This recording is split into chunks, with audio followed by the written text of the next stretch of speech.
Evet. Adacığım nereye bindin sen? Trene. Trene bindin. Şimdi birazdan tren gidecek, tamam mı? Tamam.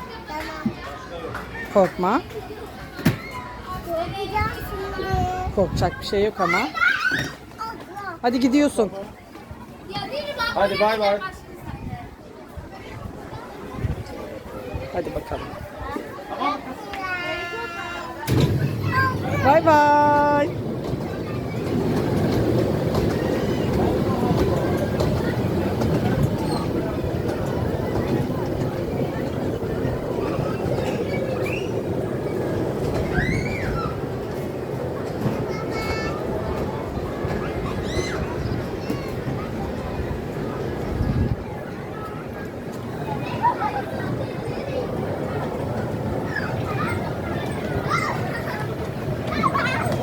Bakın trene bindi, şimdi gidiyor.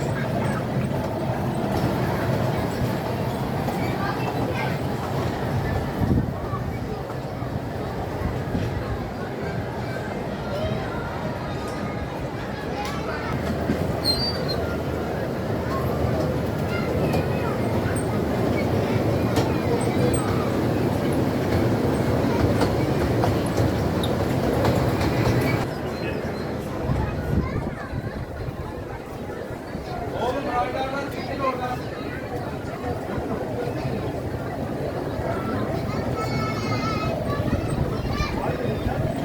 Bay bay. Görüşürüz.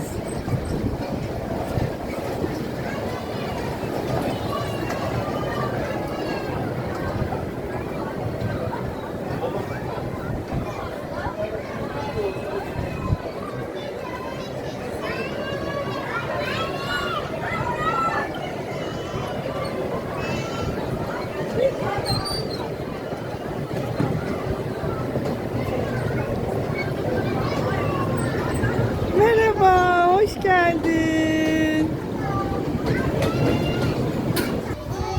Tamam, bitti. Şimdi iniyoruz, tamam mı? Hayır. Güzel miymiş, beğendin mi? Ben sana az önce ne dedim? Tamam, hadi bakalım, iniyoruz şimdi.